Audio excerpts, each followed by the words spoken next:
दरभंगा में अवैध बूचड़खानों पर कार्रवाई। युवा कार्यकर्ता अंकुर गुप्ता के प्रयास को मिली सफलता।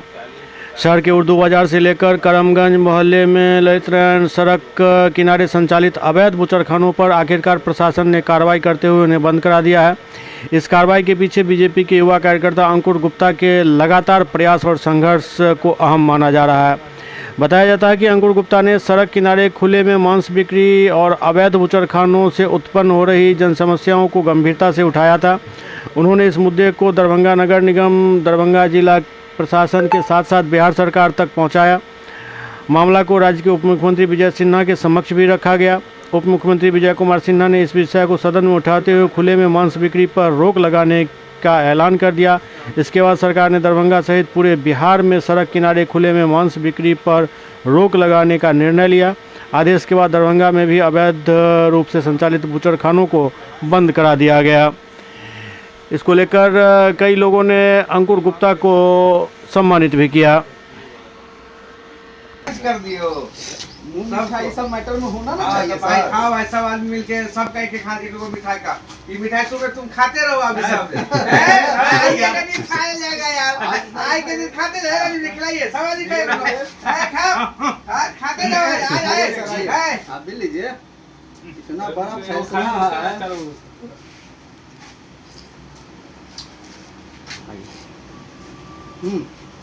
आप बिल लीजिए।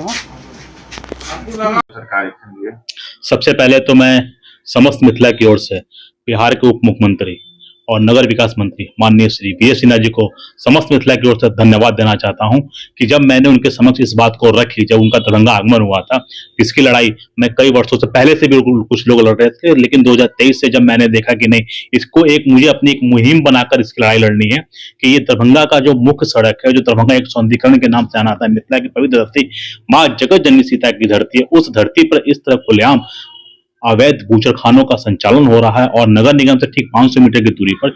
इसके लिए मैंने नगर निगम में दर्जनों आवेदन दिए, मैंने आरटीआई लगाई, उसके बाद मैंने जिलाधिकारी महोदय का दरवाजा खटखटाया। उसके बावजूद नगर विकास मंत्री की जिनके पास दायित्व रहा है, मैंने उन तक अपने आवेदन लेके मैंने हमेशा लड़ाई लड़ी है। लेकिन आज थी, विश्वास था कि लेट होगा लेकिन मुझे न्याय मिलेगा।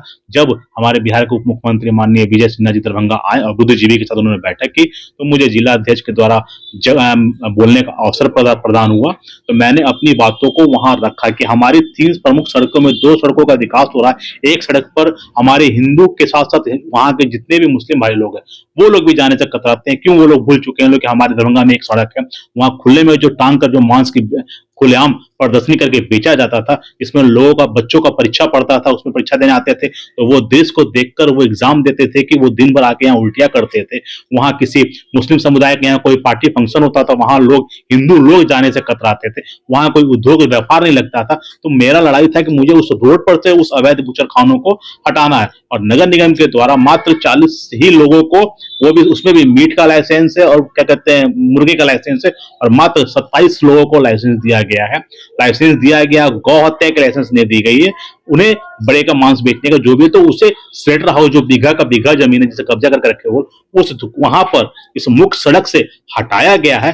जिसके लिए मैं प्रशासन को नहीं, प्रशासन के साथ साथ जितने भी इस योजना के लिए लगे हुए, तो उन सभी लोगों को मैं धन्यवाद देना चाहता हूं कि वो सभी लोग का जो सपना था हमारा स्वच्छ भारत हो, वो आज उस दृश्य को देखा मैंने कि वहां से वो सारे के सारे दुकानें हट चुकी हैं और वो अपना स्लेटर हाउस में जाके शिफ्ट हो चुकी है। इसके लिए मैं पुनः फिर से अपने बिहार के उप मुख्यमंत्री माननीय विजय सिन्हा जी को तहे दिल से धन्यवाद देता हूं कि उन्होंने दरभंगा, मैंने लड़ाई दरभंगा की लड़ी थी, लेकिन उन्होंने इस नियम को पूरे बिहार में लागू कर दिया है।